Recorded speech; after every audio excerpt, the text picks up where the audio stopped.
तो ठीक है गाइस, हम तुम सभी का ज़ो आइलैंड के ऊपर वेट कर रहे होंगे। हाँ ठीक है, फैक्ट्री नु साडे उत्ते छड़ दो, ਅਸੀਂ ਉਹਨੂੰ डिस्ट्रॉय कर देंगे। तुम सभी लोग सेफ रहना। Roger dad. रॉजर डैड पाजी। और हम लोग पैलेस की तरफ आगे बढ़ रहे हैं और डोफ्लामिंगो की वो हालत करूंगा जो उसने कभी सोचा भी नहीं होगा। पर यहाँ पर कोलोजियम के अंदर एक मिस्टीरियस पर्सन की एंट्री हो जाती है। अब इसके बाद हम बेलिमी को देखते हैं। डेलिंगर ने इसे मार मार कर इसकी हालत खराब कर दी है। मैं कुछ समझा नहीं, मैं तो शुरुआत से ही डोफ्लामिंगो के लिए बहुत लॉयल रहा हूँ। और ऐसा बोलकर डेलिंगर के ऊपर स्प्रिंग डेथ नॉक नाम की एक अटैक का यूज करता है, जिसे डेलिंगर बहुत आसानी से डॉज कर जाता है और बेलिमी के ऊपर एक जोरदार किक मारता है और इसकी एक ही किक से बेलिमी नॉकआउट हो जाता है और डेलिंगर लगातार इस पर लाते मारने लगता है। पर बेलिमी यहाँ से भाग निकलता है। जोकर, आखिर तुम कहाँ हो? मुझे तुमसे सुनना है। पर डेलिंगर दोबारा से बेलिमी को पकड़ लेता है और बेलिमी को बहुत बुरे तरीके से मारता है। Bye bye बेलिमी।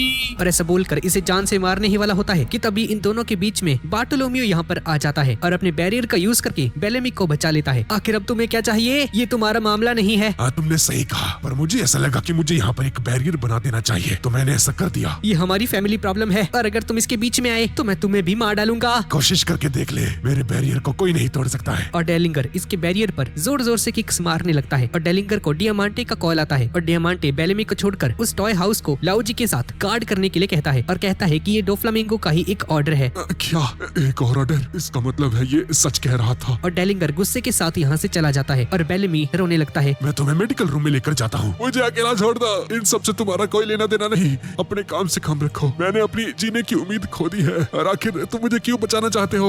क्योंकि बैटल रॉयल की फाइट के दौरान मैं तुम्हें जान से मारने वाला था। जब दो लोग रिंग के अंदर लड़ते हैं तो वॉर ब्रदर्स बन जाते हैं और मैं अपने भाई को कभी भी अकेला नहीं छोड़ने वाला हूँ। क्या बात है भाई बार्टोलोमियो, सही है भाई बंदा तो। और यहाँ पर ड्रेसरोसा के फ्लावर फील्ड के नीचे ये टॉय सोल्जर सभी को अपने मिशन का नाम बताता है और जिसका नाम है मिशन ड्रेसरोसा SOP। SOP ऐसा की मतलब है? यहाँ इस कंट्री के नीचे एक फैक्ट्री के अंदर एक ब्लैक मार्केट का एक ऐसा ट्रेड पोर्ट है जहाँ हमारे दोस्तों को रखा गया है और जो लोग टॉयज बन चुके हैं उन लोगों को 24 घंटे 7 दिन काम करने के लिए मजबूर किया जाता है। वहाँ तक पहुँचने के लिए हमने सालों से एक अंडरग्राउंड पैसेज को तैयार किया है जिससे कि हम उस फैक्ट्री को डिस्ट्रॉय करने के बाद डोफ्लामिंगो को हरा सके और अपनी फैमिली और फ्रेंड्स को बचा सके। हमें डोफ्लामिंगो के एक सबऑर्डिनेट जिसने हॉबी फ्रूट खाया है पहले उसे ढेर करना होगा क्योंकि उसी ने हमें टॉयज में बदल दिया है। अगर हमने ऐसा किया तो इसका मतलब है उसका स्पेल काम नहीं करेगा, है ना? हाँ तुमने सही कहा, और जिससे ड्रेसरोसा के सारे टॉयज वापस से इंसान बन जाएंगे और सभी लोगों को अपनी पुरानी मेमोरीज भी याद आ जाएंगी और उसके बाद क्या होगा उसका अंदाजा लगाना मुश्किल है। जिसे सुनकर उसॉप, रॉबिन और फ्रैंकी चौंक जाते हैं। हमें नहीं पता कि कितने लोग हमारा साथ देने वाले हैं और कितने लोग हमें छोड़ देंगे और हमें ये भी नहीं पता है कि डोफ्लामिंगो क्या करेगा, नेवी क्या करेगी। बस एक चीज पता है कि ये कंट्री पूरी तरह से बदल जाएगी। ठीक है मैं समझ गया, पर वो हॉबी फ्रूट ईटर अभी है कहाँ पर? वो तो जरूर बहुत ही स्ट्रांग होगा या होगी। हाँ वो अभी अंडरग्राउंड ट्रेड पोर्ट पर होगी और डॉन्क्यूटी फैमिली की ट्राइबल आर्मी की स्पेशल ऑफिसर शुगर असल में एक बच्ची है जो कि किसी भी चीज को छूकर उसे टॉय में बदल सकती है। भले ही दिखने में वो बच्ची है पर जो भी उस फ्रूट को खाता है उसकी एज बढ़ना रुक जाती है और क्योंकि वो एक बहुत ही ज्यादा इम्पोर्टेंट फिगर है टॉप एग्जीक्यूटिव ट्राइबल हमेशा उसे गार्ड करता है और उसकी रक्षा करता है। पर एक सेकंड, अगर हमने उसे नॉकआउट कर दिया तो सारे टॉयज वापस से इंसान बन जाएंगे, है ना? हाँ हम उसे इतना ज्यादा डरा देंगे कि वो बेहोश हो जाए और यही है हमारा मिशन SOP यानी कि ऑपरेशन ड्रेसरोसा शुगर ओवर सरप्राइज्ड पैनिक। यही SOP की फुल फॉर्म है। अरे वाह क्या बढ़िया नाम है, ये तो मजा ही आ गया। और जब उस सबको इसके बारे में पता चलता है कि इसकी एनिमी एक लड़की है तो अपनी छाती चौड़ी कर लेता है और कहता है कि हाँ अगर दुश्मन एक छोटी बच्ची है तो तुम सब लोग मुझे फॉलो कर सकते हो, मैं उसे हरा दूंगा। और फ्रैंकी अपना कॉम्बैट हेयर एक्टिवेट कर लेता है जो दिखने में बहुत ही ज्यादा अजीब लगता है। क्या है भाई ये? हम लोग नहीं हारने वाले हैं। और रॉबिन दूर खड़े होके इन दोनों की पागलपंतियों को देख रही होती है। इसके बाद हम लूफी को देखते हैं जो कि कोलोजियम से बाहर जाने का रास्ता ढूंढ रहा होता है। यार एग्जिट को भूल जाओ, ये बताओ मैं हूँ कहाँ पर? और यहाँ पर बार्टोलोमियो भी बेलिमी को मेडिकल रूम में लेकर जा रहा होता है और इसे अपने सपने के बारे में बताता है। तभी लूफी इसके सामने आ जाता है। ओए ऊंचे सर वाले, तुम्हें देखकर अच्छा लगा। और बार्टोलोमियो इसे देखकर यहीं पर गिर जाता है पर फिर खुद को संभालते हुए कहता है बार्टोलोमियो खुद को संभालो, क्या तुम पायरेट्स के राजा से बात करने के इस मौके को ऐसे ही गंवाना चाहते हो क्या? पर चाहकर भी लूफी की तरफ देख नहीं पाता है और वापस से मुड़ जाता है। लूफी सेनपाई, क्या आप ज़ोरो सेनपाई से मिले क्या? अरे हाँ मैं मिला उससे और तुम्हारा शुक्रिया, पर अब मुझे कहीं और जाना है यार, मुझे यहाँ से बाहर जाने का रास्ता नहीं मिल रहा। कोलोजियम के बाहर जाने का कोई रास्ता नहीं है। ये क्या बेलिमी, तुम तो पहले से भी ज्यादा जख्मी हो गए। जब कोई कॉम्पिटिटर एक बार कोलोजियम के अंदर आ जाता है तो यहाँ से बाहर कभी नहीं जा पाता है, तो एग्जिट को ढूंढने का कोई मतलब नहीं है। क्या आखिर तुम्हारा मतलब क्या भाई? तुम तो डोफ्लामिंगो के सबऑर्डिनेट हो ना, तो क्या तुम्हें भी नहीं पता है? सबऑर्डिनेट का नाम सुनकर बेलिमी को बहुत ज्यादा गुस्सा आ जाता है। मैं यहाँ से बाहर जाने वाला हूँ, अगर तुम मुझे फॉलो करते हो लूफी तो तुम भी यहाँ से बाहर जा सकते हो। सच में? तुम्हारा शुक्रिया यार। मैंने ये कहा कि अगर तुम मुझे फॉलो करोगे तो शायद तुम्हें बाहर जाने का मौका मिल जाए, क्योंकि मैं डोफ्लामिंगो फ्रैंको को धोखा नहीं देने वाला हूँ। ठीक है भाई। पर लूफी सेंपाई, फ्लेयर फ्रूट का क्या होगा? मैं ऐसे किसी को नहीं देना चाहता हूँ, पर मेरे पास अब कोई भी चारा नहीं बचा है क्योंकि मेरे दोस्त की जान खतरे में है। अगर ऐसी बात है लूफी सेंपाई, आप मुझ पर भरोसा कर सकते हैं। और कहता है कि मैं शुरू से ही इसे आपके लिए जीतना चाहता था। क्या तुम सच में इसे मुझे देने वाले हो? हाँ बिल्कुल, ये आप ही का है सर। मैं उस फ्रूट को जरूर जीतूंगा, इसलिए आप बेफिक्र होकर यहाँ से जा सकते हैं सर। आखिर तुम बात किससे कर रहे हो? और इसके बाद हम उसी मिस्टीरियस पर्सन को देखते हैं जिसे हमने पिछले पार्ट में देखा था, जो कि लूफी की तरफ आगे बढ़ रहा होता है और लूफी से कहता है, मैं तुम्हें इस फ्रूट को हासिल नहीं करने दूंगा। Straw hat Luffy. गाइस, आप लोग समझ ही गए होंगे ये बंदा कौन है। जी हाँ गाइस, सारे कमेंट्स सही थे, ये बंदा है साबो। लूफी साबो की तरफ ध्यान से देखने लगता है और बार्टोलोमियो साबो के पास भागते हुए आता है। हे, आखिर तुम कहाँ से हो? हाँ? और तुम लूफी सेंपाई से ऐसे कैजुअली बात नहीं कर सकते हो, क्योंकि वो लेजेंडरी पायरेट फायरफिस्ट एस के ब्रदर हैं और एक दिन किंग ऑफ द पायरेट्स भी बनने वाले हैं, समझे बेवकूफ? और साबो इसे धक्का देते हुए कहता है, मुझे ये बहुत पहले से ही मालूम है, तुम होते कौन हो? मैं उस फ्रूट को लेकर ही रहूंगा। साबो लूफी के पास आकर अपनी हैट को उतारता है। ये क्या? लूफी सेंपाई तो उस पर गुस्सा हो रहे हैं। और तभी लूफी अगले ही पल हैरान हो जाता है और साबो को देखकर हिचकिचाने लगता है। क्या तुम? काफी अरसा हो गया है ना? जिसे देखकर और सुनकर लूफी भावुक हो जाता है और रोने लगता है। लूफी और लूफी की आंखें बाहर आ जाती हैं। लूफी हैरान रह जाता है। अब इसके थोड़ी देर बाद लूफी कोलोजियम के बाहर आ जाता है और जोरो लूफी से कहता है, अरे ओ, अबे लूफी के बच्चे रोक रहा है, आ तो गया तू बाहर। लूफी, जोरो और किनेमोन ने अपना गेटअप चेंज कर लिया है और इन लोगों ने टॉयज के कपड़े पहन लिए होते हैं और अपना लूफी बच्चों की तरह रो रहा होता है। चुप हो जाए, रोना बंद कर। क्या तुम लॉ को नहीं बचाना चाहते? हाँ? और जोरो लूफी के सर पे एक लगाता है और लूफी रोते हुए कहता है, मैं लॉ को जरूर बचाऊंगा और मैं मिंगो को भी सबक जरूर सिखाऊंगा। और अब फ्लेयर फ्रूट किसी अच्छे हाथों में है। क्या अच्छे हाथों में है? और कोलोजियम के अंदर साबो लूफी के कपड़े पहन लेता है। इसके बाद हम एक लड़की को देखते हैं जो कि कॉल पर कह रही होती है कि हमने सुना है कि रॉबिन भी यहीं पर है और मैं उम्मीद करती हूँ कि इतने समय के बाद मैं उसे दोबारा से देख पाऊंगी। और इस लड़की का नाम है कोआला, जो कि द रेवोल्यूशनरी आर्मी की फिशमैन कराटे की एक असिस्टेंट मास्टर है। मुझे तो लगा था वो मुझे एक पंच मारेगा। क्या तुम रो रहे हो? हाँ, तुम्हें क्या लगता है अगर तुम वहाँ पर होते तो क्या चीजें कुछ और हो जाती? हाँ? और गाइज, अभी ये लोग 2 साल पहले हुई मरीन फूड वॉर के बारे में बात कर रहे होते हैं क्योंकि साबो वहाँ पर नहीं था एस की जान बचाने के लिए और एस को इस चीज का बहुत ज्यादा गिल्ट होता है। अब साबो स्टेडियम की तरफ आगे बढ़ने लगता है। मुझे किसी भी हालत में एस के डेविल फ्रूट को जीतना होगा और हम उसकी विल को इनहेरिट करेंगे। और यहाँ पर लूफी जोरो से कहता है, यार मैंने कभी नहीं सोचा था वो जिंदा होगा।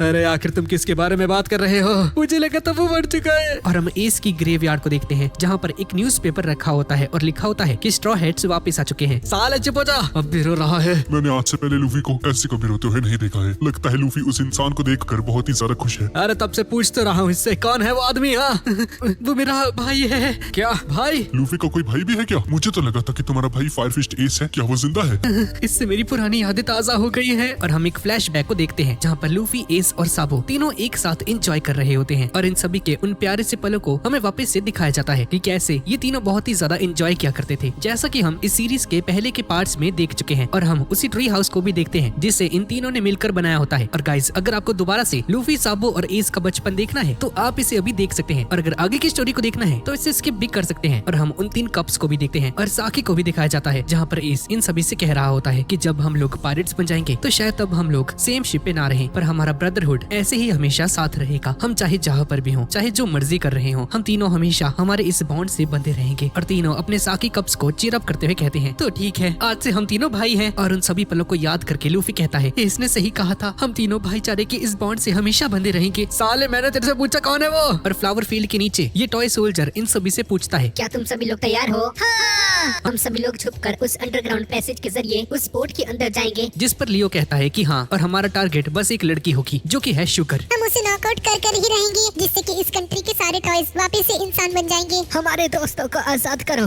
ड्रेसरोसा को किंग रिको के लिए वापस लो। और ये सभी लोग उस अंडरग्राउंड पैसेज के जरिए यहाँ से रवाना हो जाते हैं मिशन SOP के लिए। चलो सब तो ठीक है, पर मैं इसके अंदर से जाऊंगा कैसे यार? हाँ? दरअसल जब हमने इस प्लान को बनाया था तो हमने किसी बड़े आदमी की उम्मीद नहीं की थी। तुम्हें टॉय हाउस के अंदर से एंटर होना होगा। उसके अंदर से पैसेज है जो कि सीधा उस अंडरग्राउंड ट्रेड पोर्ट की तरफ जाता है जहाँ पर वो सारे टॉयज रात भर मेहनत करते हैं और वापस से सुबह होते ही लोगों को सड़कों के ऊपर एंटरटेन करते हैं। वो सभी लोग मजबूर हैं काम करने के लिए। यार मैंने भरोसा नहीं हुंदा, ये कितना दर्दनाक है। और उस सबको भी गुस्सा आ जाता है। ता ठीक है, मैं स्माइल फैक्ट्री की तरफ किसी दूसरे रास्ते नाल जाऊंगा ताकि मैं उन सभी का ध्यान थोड़े समय के लिए भटका सकूं। तब तक तुसी सारे शुगर नु निपटा दियो, ठीक है ना? और फ्रैंकी किसी दूसरे रास्ते से उस टॉय हाउस की तरफ निकल जाता है और उस टॉय हाउस के बाहर पहुंच जाता है। और ऐसे अजीबोगरीब हेयर स्टाइल और कपड़ों में देखकर यहाँ के गार्ड्स पहचान जाते हैं कि स्ट्रॉ हैट पायरेट्स का साइबॉग फ्रैंकी है। और फ्रैंकी का सामना एक अधेड़ उम्र के बच्चे से हो जाता है जिसका नाम सैनी और पिंक है, जो कि डॉन क्विक्योटी फैमिली का एक एग्जीक्यूटिव है और डियामांटे की आर्मी से बिलोंग करता है और इसके अजीबोगरीब कपड़ों को देख कर कहता है, आखिर ठगी है कौन? ओए कौन है तू? ओए तुझे ये कहने का कोई हक नहीं है। और एक सोल्जर फ्रैंकी की खबर डोफ्लामिंगो को देने लगता है और इसी बीच फ्रैंकी अपने कूजा बर्स्ट का यूज करके उस टॉय हाउस के गेट को खोलने की कोशिश करता है और इस धमाके की आवाज डोफ्लामिंगो सुन लेता है। फुजितोरा भी डोफ्लामिंगो के पास ही बैठा होता है और इस धमाके की खबर बाकी के डॉन क्विक्योटी फैमिली के मेंबर्स को भी दी जाती है और फ्रैंकी लगातार इन पर हमले करना शुरू कर देता है, जिसकी आवाज सुनकर शुगर कहती है, और वो लोग तो टॉय हाउस पर अटैक कर रहे हैं। परेशान मत हो, अलग तो बस स्माइल फैक्ट्री की तरफ बढ़ रहे हैं और किसी को भी तुम्हारे यहाँ पर होने का पता नहीं है, और अगर ऐसा होता भी है तो तुम उन सभी को टॉयज में बदल देना। और यहाँ पर टुनटाटा किंगडम के लोग उसप और रॉबिन के साथ तेजी से उस ट्रेड पोर्ट की तरफ आगे बढ़ रहे होते हैं। क्या फ्रैंकी ठीक होगा? अरे तुम उसकी चिंता मत करो, वो एक सुपर साइबॉग है, गब्बरू जवान है, गब्बरू जवान। पर मुझे अभी अभी खबर मिली है कि डॉन क्विक्योटी फैमिली के 4 एग्जीक्यूटिव्स उस टॉय हाउस को गार्ड कर रहे हैं। क्या एग्जीक्यूटिव्स? क्या ये काफी ज्यादा स्ट्रांग होते हैं क्या? हाँ हाँ, वो लोग इतने ज्यादा स्ट्रॉन्ग होते हैं कि आज तक एक भी मैच को नहीं हारे हैं और उनकी ताकत का अंदाजा किसी को भी नहीं है। और यहाँ पर फ्रैंकी इन सभी पर हमला कर रहा होता है, पर तभी सैनी और पिंक फ्रैंकी के पीछे से जमीन के अंदर से स्विम करते हुए इसके पास आ जाता है और इसके सामने आकर खड़ा हो जाता है। ओए आखिर तुम जमीन के अंदर से कैसे आ सकते हो? हाँ तेनू शर्म नहीं आंदी? और इसे एक पंच मारकर दूर गिरा देता है। चल हट पीछे। और यहाँ पर उसप लियो से पूछता है कि आखिर डॉन क्विक्योटी फैमिली में कितने लोगों के पास ताकतें हैं? डॉन क्विक्योटी फैमिली के 10 एग्जीक्यूटिव्स पूरी कंट्री के 2000 से भी ज्यादा सबऑर्डिनेट्स को लीड कर रहे हैं और उनको 3 टॉप एग्जीक्यूटिव्स लीड कर रहे हैं और उन तीनों की अपनी एक यूनिक आर्मी भी है। पहली आर्मी जिसका नाम है ट्रेबल आर्मी, यानी कि एक ऐसी टीम जिसके अंदर स्पेशल एबिलिटीज वाले मेंबर्स हैं जैसे कि शुगर, वॉयलेट और गियोला। उसके बाद आती है डियामांटे आर्मी, यानी कि एक ऐसा ग्रुप जिसमें सारे के सारे फाइटर्स हैं जैसे कि लाउजी, मैच वाइस, सैनी और पिंक और डेलिंकर। और लास्ट आर्मी है द पीका आर्मी, जिसके अंदर कमांडर यूनिट्स आती हैं जो कि है ग्लैडियस, बफेलो और बेबी 5, जहाँ पर कुछ बाहर के भी एग्जीक्यूटिव्स मौजूद हैं, विर्गो और मोनेट। तो हमारा टारगेट शुगर है ना?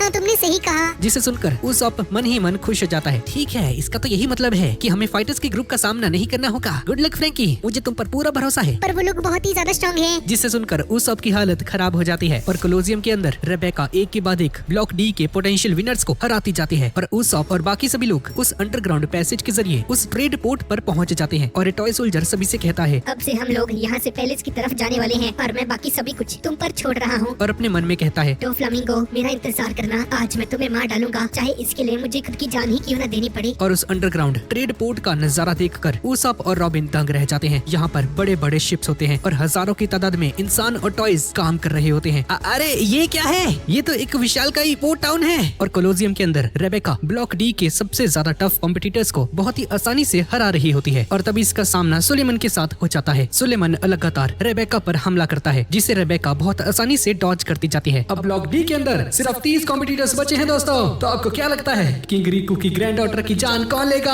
और ऑडियंस पागलों की तरह जोश में आ जाती है। तभी सुलेमन अचानक से रेबेका के बिल्कुल सामने आ जाता है और इस पर एक जानलेवा हमला कर देता है, पर इन दोनों के बीच में अगीलिया यहाँ पर आ जाती है। अरे ये क्या देख रहे हैं दोस्तों, अगीलिया रेबेका के डिफेंस के लिए आ चुकी है। और सारी ऑडियंस अगीलिया को बहुत भला बुरा कह रही होती है और सुलेमन अगीलिया पर बहुत सारे हमले करता है जिससे अगीलिया यहीं पर नॉकआउट हो जाती है, जिसे देखकर रेबेका रोने लगती है। रेबेका, तुम्हें हर कीमत पर फाइनल्स में जरूर जाना है बच्ची। रेबेका अपनी सोर्ड को लेकर खड़ी हो जाती है और सुलेमन तेजी से इसकी तरफ आगे बढ़ने लगता है और इस पर हमला कर देता है और इसके करीब आकर इस पर बहुत सारे हमले करने लगता है जिसे रेबेका डॉज करती रहती है। और यहाँ पर लूफी कहता है, मैं उम्मीद करता हूँ कि लॉस सेफ होगा। लूफी सर, जोरो तो यहाँ से गायब हो चुका है, अभी थोड़ी देर पहले तो यहीं पर था। अरे यार मुझे यकीन नहीं हो रहा, हम तो किसी भी तरफ मुड़े भी नहीं यार। किनेमोन, इससे सीधा भी नहीं चला जाता। क्या है भैया इसका जीपीएस? तो क्या उसे ढूंढने वापस चले क्या? नहीं यार, हमारे पास इतना समय नहीं है, फिलहाल के लिए हम लोग आगे बढ़ जाते हैं। चलो, वो कैसे भी करके हमारे साथ कैचअप कर ही लेगा किनेमोन। हम आगे बढ़ते हैं और हम जोरो को देखते हैं जो कि एक अलग ही खोज पर निकल चुका है, अलेक्जेंडर द ग्रेट। अरे ये कहाँ गया मैं? और तभी ये फेरी इस कॉस्ट्यूम से बाहर आकर, हे तुम क्यों मुड़े? बाकी सभी तो मुड़े ही नहीं, पागल हो क्या? और तभी जोरो के पीछे पुलिस ऑफिसर्स पड़ जाते हैं और जोरो यहाँ से भागने लगता है और रास्ते में आने वाली हर एक चीज को काट देता है और भागते भागते वापस से लूफी और किनेमोन को ज्वाइन कर लेता है। और लूफी वीका को देखकर बहुत ज्यादा खुश हो जाता है, यार कितनी प्यारी है जोड़ी सी। और ये सभी लोग पैलेस की तरफ आगे बढ़ जाते हैं। इसके बाद हम अंडरग्राउंड ड्रेसरोसा की ब्लैक ट्रेड पोर्ट को देखते हैं जहाँ पर उसप ये बात सुनकर हैरान हो जाता है कि टॉय सोल्जर पहले ही जा चुका है। जैसे ही हम लोग मिशन एसओपी को कंप्लीट कर लेंगे तो एक सही मौका देकर डोफ्लामिंगो को जान से मार देंगे और इसलिए वो हमारे साथियों के साथ पैलेस की तरफ आगे बढ़ रहे हैं। उसोलैंड, हमारे महान हीरो, हम चाहते हैं कि तुम हमारे मिशन एसओपी को कमांड करो। जिसे सुनकर उस सब की हालत खराब हो जाती है। अब इसका भांडा फूटेगा भाई, हीरो बन रहा था उसोलैंड। क्या? अरे ये तो सबसे जरूरी काम है, ये मैं कैसे करूंगा? और लियो इसे मैप खोलकर दिखाता है कि हम लोग अभी यहाँ पर हैं और यहाँ पर जितने भी ब्रिजेस दिख रहे हैं ये सभी के सभी मूव कर सकते हैं और वो जो टावर है उसी के अंदर शुगर है। और तभी कुछ सोल्जर्स की नजर उसप और रॉबिन पर पड़ जाती है और यहाँ पर पहुंच जाते हैं इनके पास और इन सोल्जर्स को देखकर उसप की हालत खराब हो जाती है। पर टोंटाटा किंगडम के लोग इनके कपड़े और हथियार चुरा लेते हैं और लियो और इसके साथी मिलकर इन दोनों को यहीं पर ढेर कर देते हैं और इनके कपड़े उसप और रॉबिन को देते हुए कहते हैं, मुझे यकीन नहीं होता कि तुम लोगों ने कितनी ज्यादा जल्दी सोच लिया। तुमने डरने का नाटक करके उनका ध्यान अपनी तरफ खींच लिया। हाँ, तुमने सही कहा, ये सब कुछ शुरुआत से ही तुम्हारा प्लान था ना? हाँ वैसे कह सकते हो। हाँ तुमने सही सोचा। कितना झूठा है भैया उसप। रॉबिन और उसप अपने कपड़े चेंज कर लेते हैं। तो ठीक है मेरे बहादुर जवानों, मैं उसलैंड अब इसकी कमांड लेता हूँ, आगे बढ़ो। और ये सभी लोग आगे बढ़ जाते हैं और हम एक मैप को देखते हैं कि पैलेस और अंडरग्राउंड ट्रेड पोर्ट के बीच में एक ब्रिज है जो कि पैलेस और उस अंडरग्राउंड ट्रेड पोर्ट को जोड़ती है। और यहाँ पर टॉय सोल्जर एक लिफ्ट के अंदर छिप रखा होता है और लिफ्ट के अंदर के सभी सोल्जर्स को मारकर ढेर कर देते हैं और लिफ्ट पर कब्जा कर लेते हैं और कोलोसियम के अंदर सारी ऑडियंस शॉक्ड रह जाती है। बैटल एरिना में धुआं और आग दिख रही होती है। ये क्या हुआ है दोस्तों? आखिर यहाँ पर चल के रहा है? मुझे यकीन नहीं होता कि सभी लोग धराशायी हो चुके हैं और ब्लॉक डी का कोई भी कॉम्पिटिटर खड़ा हुआ दिखाई नहीं दे रहा है और ये सब कुछ पलक झपकते ही हो गया है दोस्तों। और बैटल एरिना में सभी कॉम्पिटिटर्स अनकॉन्शियस पड़े होते हैं। अरे नहीं, जरा रुकिए, मुझे कोई खड़ा होता हुआ दिखाई दे रहा है। जिसे सुनकर सारी ऑडियंस खुश हो जाती है। कोरिडा कोलोसियम की हिस्ट्री में आज तक ऐसा कुछ नहीं हुआ है दोस्तों कि सारे के सारे टफ कॉम्पिटिटर्स एक ही बारी में धराशायी हो चुके हैं। और यहाँ के मैच का लाइव टेलीकास्ट ड्रेस रोजा के बाकी के सिटीजन्स भी देख रहे होते हैं। और जैसे ही धुआं उठता है तो हम देखते हैं कि रेबेका यहाँ पर खड़ी होती है और इसे देखकर पूरी ऑडियंस को बहुत ज्यादा गुस्सा आ जाता है। किंग रिकू की ग्रैंड डॉटर ने कोलोसियम में मौजूद ब्लॉक डी के सभी कॉम्पिटिटर्स को हरा दिया है दोस्तों,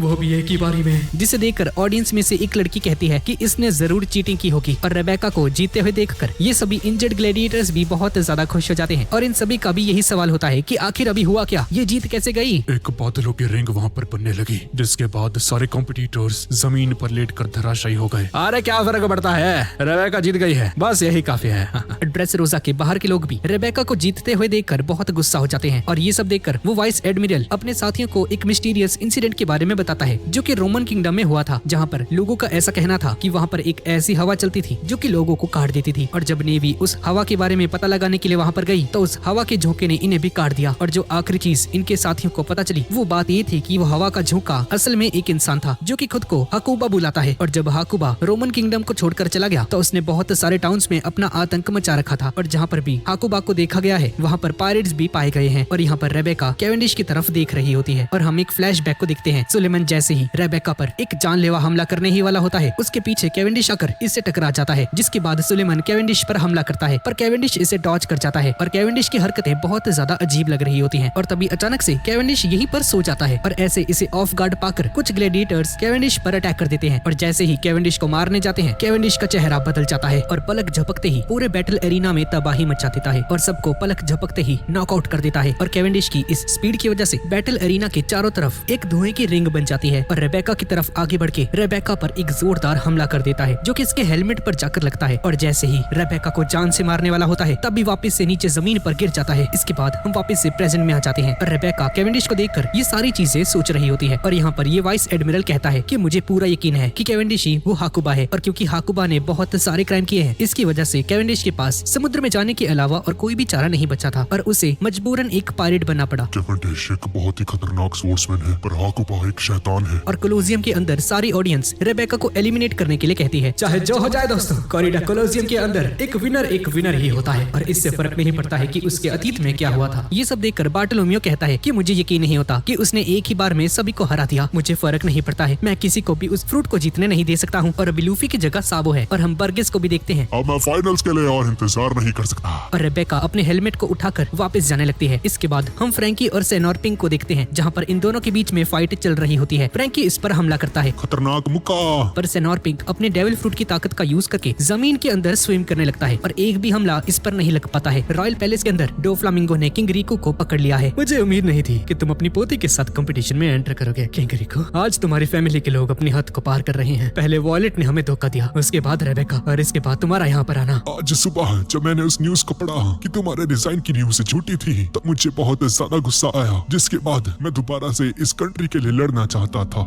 अच्छा, इसलिए तुमने ऐसा किया। यहाँ पर एक वॉलॉर्ड भी है जो कि मुझे चैलेंज करने के लिए आया था। प्लस यहाँ पर कोई ऐसा भी है जिसकी रगों में वो शैतानी खून दौड़ रहा है 2 साल पहले, जिसने पूरी दुनिया का ध्यान अपनी तरफ खींच लिया था, मंकी डी लूफी। और इन दोनों को लगता है कि ये दोनों मिलकर मुझे हरा सकते, पर लॉ बहुत ही मुश्किल से जिंदा है और स्ट्रॉ हैट लूफी उस कोलोसियम के बाहर से इंसानी रूप में कभी भी बाहर नहीं आने वाला है। और रही बात बाकी के स्ट्रॉ हैट्स की, साइबॉर्ग फ्रैंकी टॉय हाउस पर अपने आप से ही अटैक कर रहा है और मुझे नहीं लगता कि वो मेरी फैमिली के एग्जीक्यूटिव्स को हरा पाएगा। और रही बात पायरेट हंटर ज़ोरो, फॉक्सफायर की निमान, निकर रॉबिन और स्नाइपर किंग के, ये सभी लोग भी अभी यहीं पर हैं और मुझे नहीं लगता कि वो अंडरग्राउंड लेवल तक पहुंच भी सकते हैं। इसके बाद हम रॉबिन और उसॉप को देखते हैं जहाँ पर ये लोग अपनी गेटअप को चेंज करके इन सोल्जर्स के साथ मिल जाते हैं और यहाँ पर वीका ज़ोरो के निमॉन और लूफी से कहती है कि पैलेस वही जगह है जहाँ पर डोफ्लामिंगो रहता है और वो अंडरग्राउंड ट्रेड पोर्ट और टॉय हाउस पैलेस से कनेक्टेड है। तो इसका मतलब ये है कि अगर हम लोग पैलेस के अंदर चले जाते हैं तो हम टॉय फैक्ट्री और स्माइल हाउस में जा सकते हैं, है ना? हाँ, तुमने सही कहा। तुम्हें फैक्ट्री में जाने के लिए टॉय हाउस या फिर पैलेस के अंदर जाना होगा। हमें पहले पैलेस की तरफ जाना होगा। ये देखो, वो आ गया। और पैलेस के एंट्रेंस के पास पहुंच जाते हैं। हमें लिफ्ट का यूज करने के लिए एक सिक्योरिटी पास की जरूरत होगी। अरे यार चिंता मत करो, हमें बस उन्हें पीटना है ना। ठीक है, कोई बात नहीं, मैं कर लूंगा। अरे नहीं रक्कन, हम ऐसा नहीं कर सकते हैं। और तभी वॉयलेट इनके सामने आ जाती है। तुम स्ट्रॉ हैट लूफी हो, है ना? हाँ, मैं ही हूँ स्ट्रॉ हैट लूफी। मैं तुम्हारा ही इंतजार कर रही थी। मैं तुम्हें पैलेस के अंदर ले जाने में मदद करने वाली हूँ। जिसे सुनकर ये तीनों चौंक जाते हैं और इस सीरीज का 81st पार्ट यहीं पर खत्म हो जाता है। तो गाइज यही थी आज की वीडियो। तो गाइज वीडियो कैसी लगी नीचे कमेंट्स में मुझे जरूर बताना। और गाइज मैं पूरी कोशिश करूंगा कि इसका अगला पार्ट कल ही रिलीज कर दूं। तब तक के लिए इस वीडियो का कमेंट टारगेट रखते हैं 14 के कमेंट्स। तो ठीक है गाइज, और मिलते हैं अगली वीडियो में।